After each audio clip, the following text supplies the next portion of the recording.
when you're ready, get comfortable, turn off any noise-making devices, and begin to relax. Closing your eyes.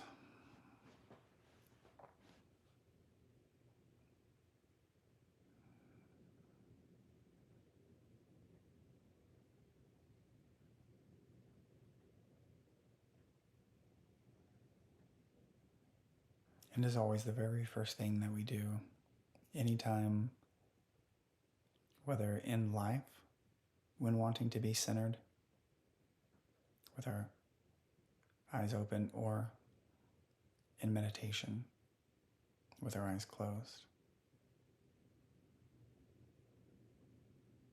start by simply noticing what's already happening, what's already here, getting very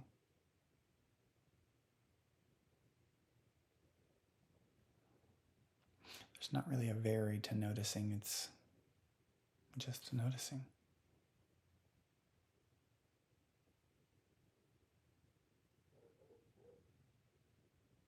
Allowing the attention to kind of touch on whatever aspect of already happening that happens to be noticeable. Maybe there's a dog barking in the background. Maybe there's wind. Maybe there's rustling in the other room.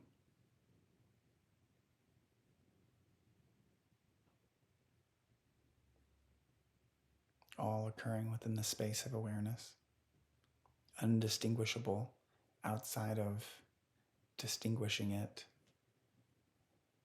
with the mind.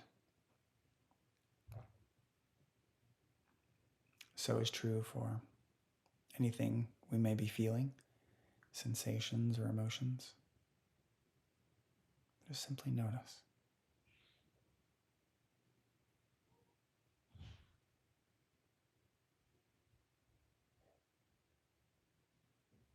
Notice that outside of distinguishing it so, via the use of the mind, it can't be discerned that these emotions are in fact mine or personal at all.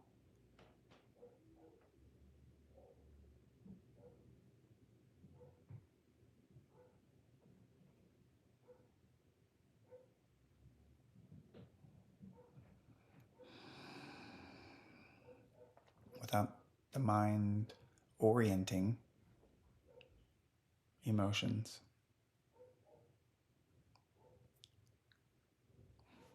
in relation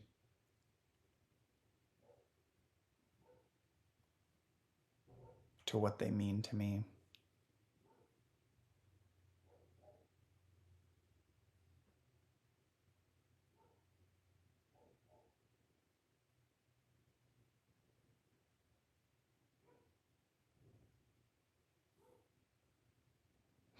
They're just a perceivable level or field in which can be noticed. And at any moment in our lives when we feel emotions,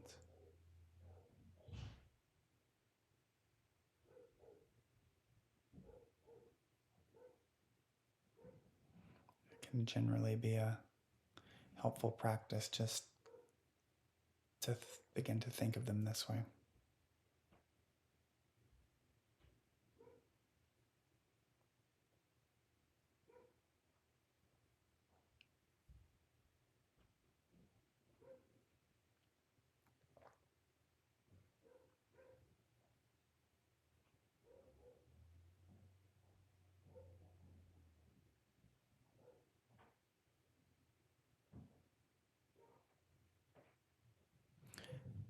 So is too for thought. Thought is just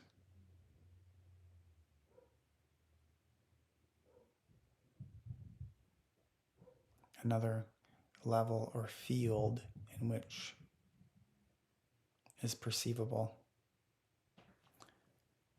from the vantage point of being a human.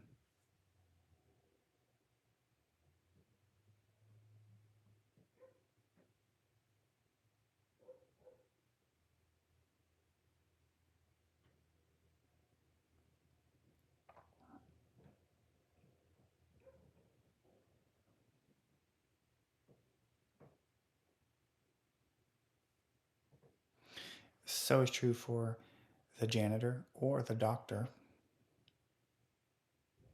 Each one has a particular vantage point that lends to look a certain way.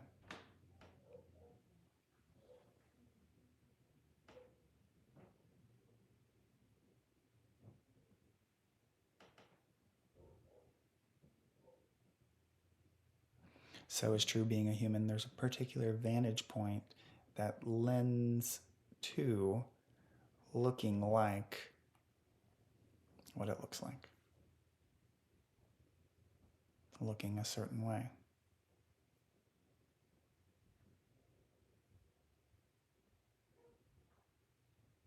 The singing bowl over the head of the doctor looks, generally speaking, different than the singing bowl over the head of the janitor.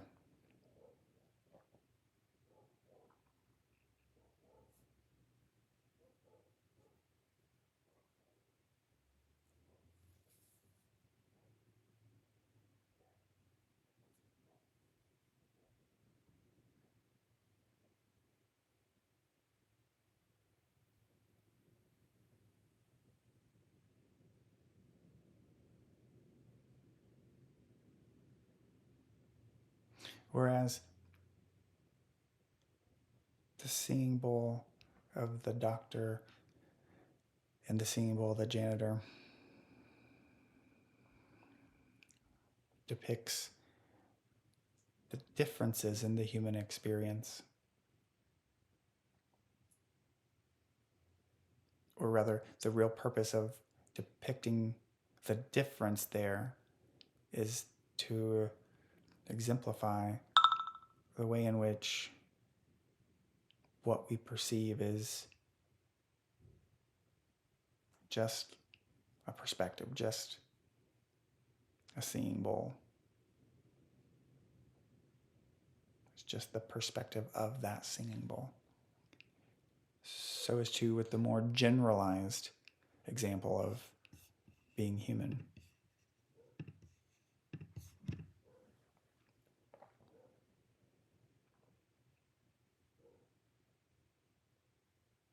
Whereas with the janitor and the doctor, it highlights the differences of the way their singing bowl, of the way life looks through their singing bowl vantage point.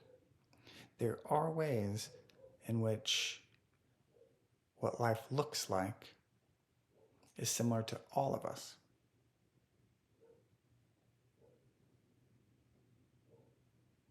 And the ways that life, the ways that are similar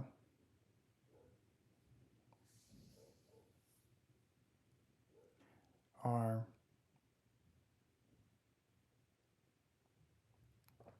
seeing what we refer to as a body, what we refer to as the world,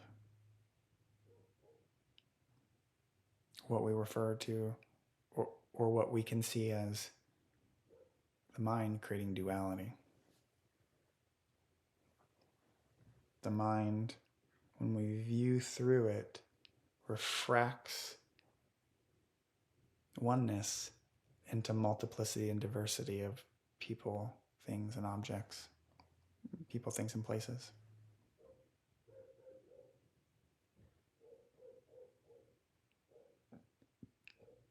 That's the singing bowl of being a human.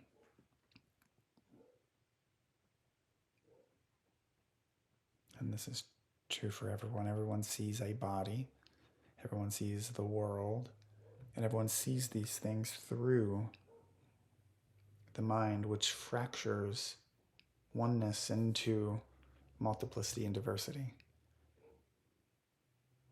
But perhaps prior to fracturing, or at least prior into being lost in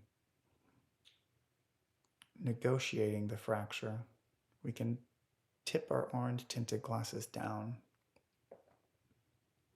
and begin to look and perceive, if you will, what life might look like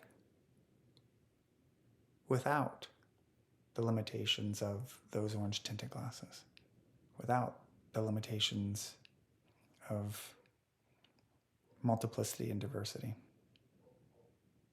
What would life look like prior to that filtering?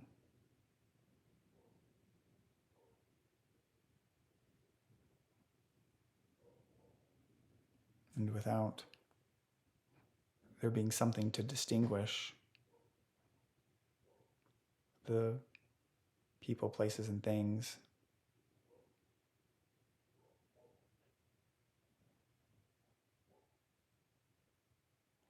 and without something to distinguish internal versus external.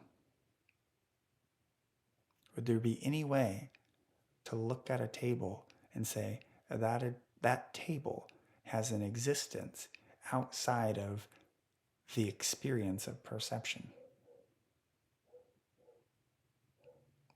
Would there be any way to look at a table and say that table has its own independent existence? It is existing independently outside of what we could call perception or the look of the seeing bowl as a whole.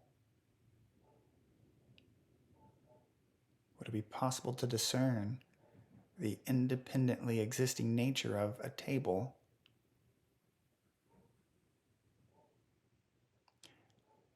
outside of viewing it through the duality of the mind, fracturing the whole that is perception into multiplicity and diversity of separate people, places, and things such as the table? If we tilt down the orange tinted glasses and look through, kind of keep them there, knowing the orange tint is there, knowing the fragmentation is there, and whilst knowing that, attempt to see what the absence of that knowing would look like. What would things look like with the absence of that orange tint? What would things look like with the absence of what the orange tint brings to the table, which is identifying things as individual, existing apart from the moment itself, as existing apart from perceiving. And we speak about perceiving because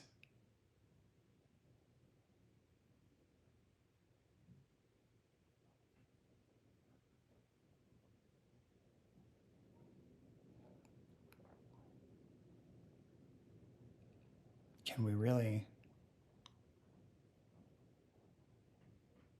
we call what is occurring anything other, for sure, perceiving?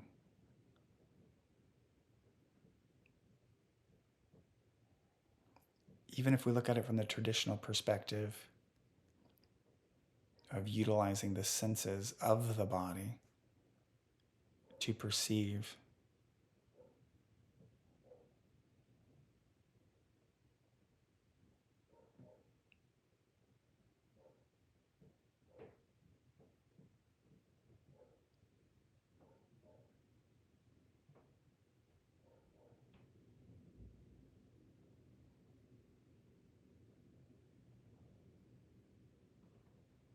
What is it that knows that there's a body, but those very faculties of perceiving? What is it that sees the world, but the eyes perceiving it as such? What is it that perceives the sound, but the ears that perceives it as such? What is it that feels the body, but the faculties of perceiving feeling? To even know that there's a body to feel. So this is the traditional perspective. So perceiving, that's what's always happening. There's no question in that. The only question is, are the things that we perceive in the world really separate from me, or is it only a result of labeling it as such? Some labels appear to create a distance or a boundary between it and everything else.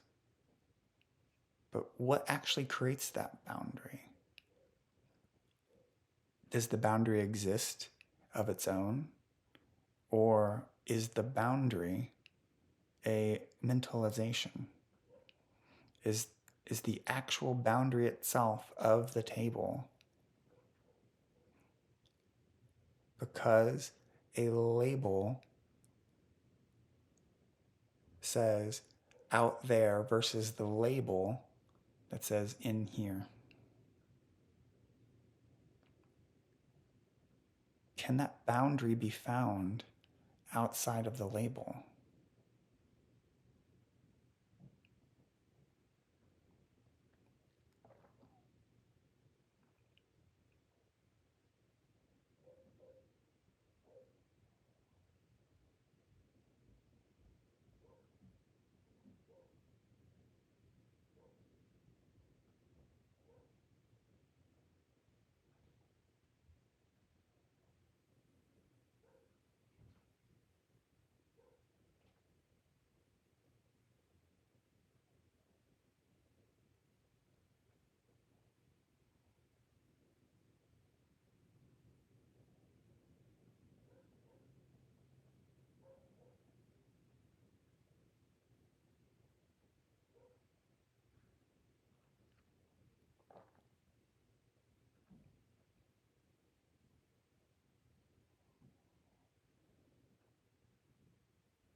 This is why we attempt to create the distinction between ourself as awareness and everything else. So the distinctions, the multiplicity and diversity of everything can be put all into one category: other. So that category can finally be collapsed.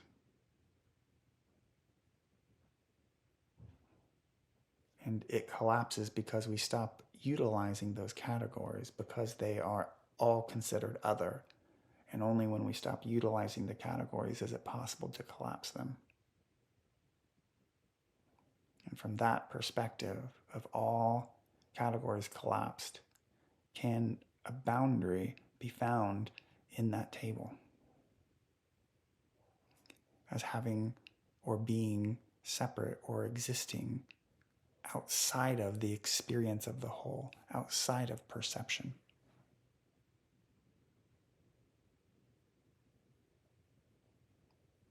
This is most obvious in a dream. In a dream, it's very clear that the table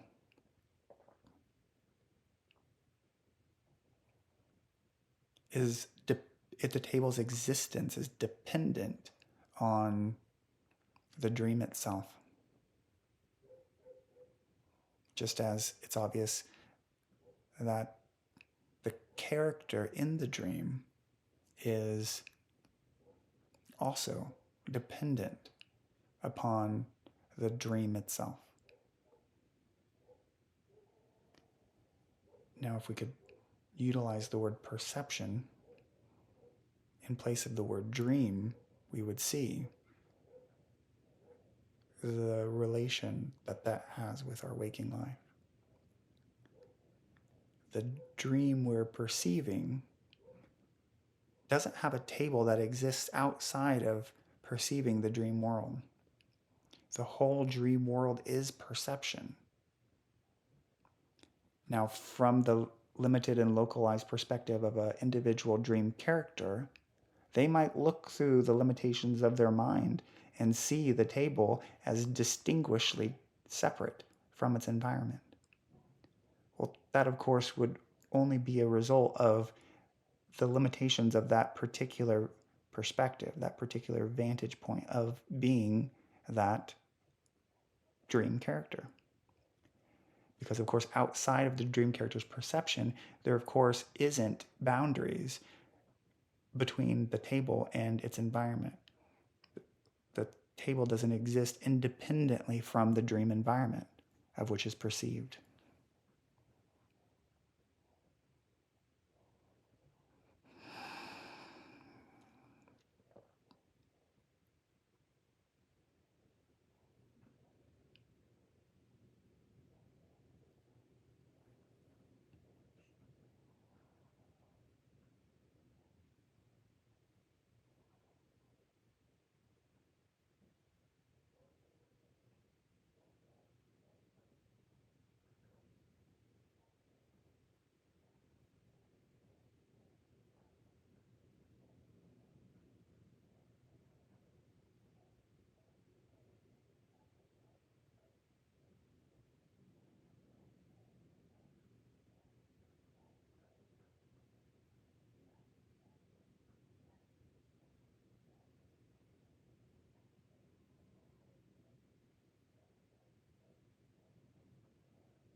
All experience is subjective with appearing objective overlaps.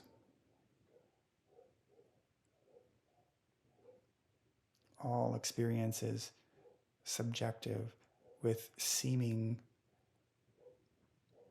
areas of objective overlap.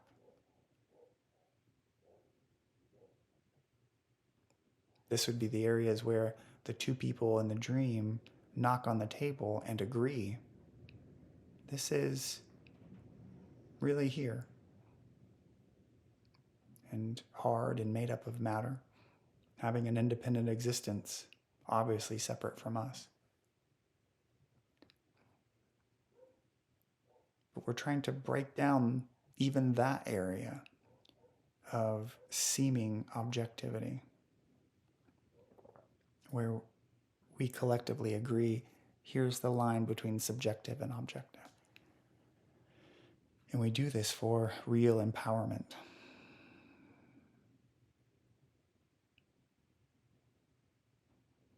And we do this for our love of truth.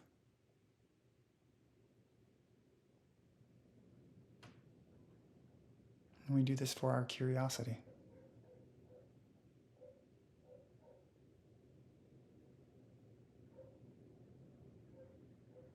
And we do this for love itself.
Don't forget, this does not suggest that other people are not having their own subjective experience. This does not suggest that you're the only one having a subjective experience.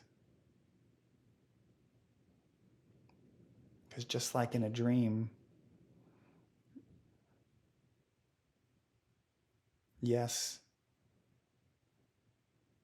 your individualized dream character is having a very subjective experience in which includes the other dream characters. Just as their very subjective experience of the same environmental reality includes your experience, the perception of you and the experience for them as well. You are included in their subjective experience. The subjectivity includes others.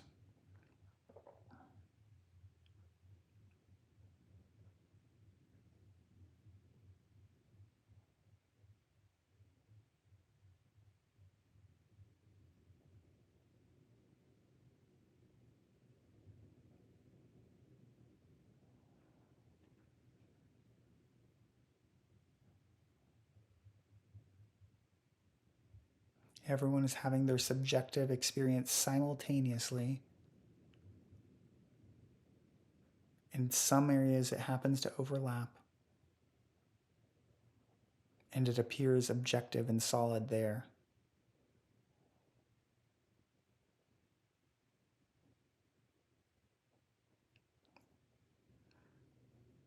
The subjectivity overlapping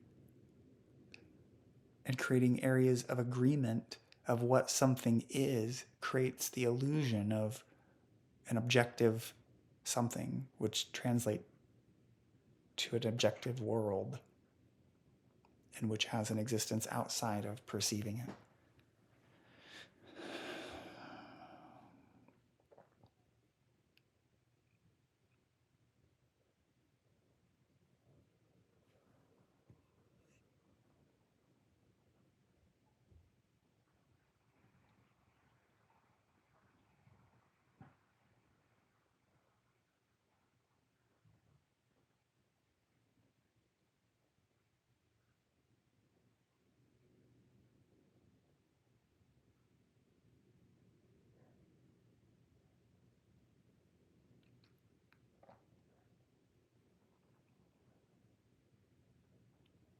Go ahead and take a moment to ask yourself, what do I most need to know, given everything we've talked about in this meditation and all that you know about your life? Allow your mind to formulate a response, an answer to what do I most need to know about all of this moving forward.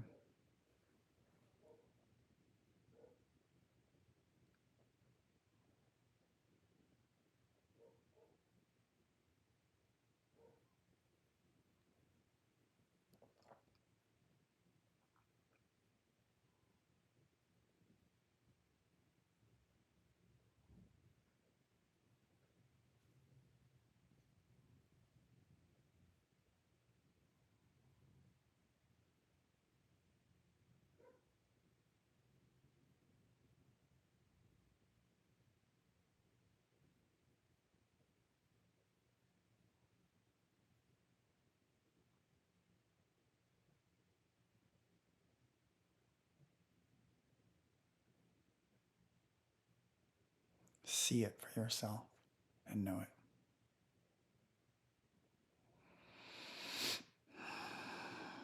Now, after we've received our answer and or formulated a takeaway from a takeaway to make more conscious from our subconscious meditation, begin to bring your attention back to the body, back to yourself. Not that you ever left yourself, but when you're ready, and only when you're ready, feel free to take in a deep breath and open your eyes.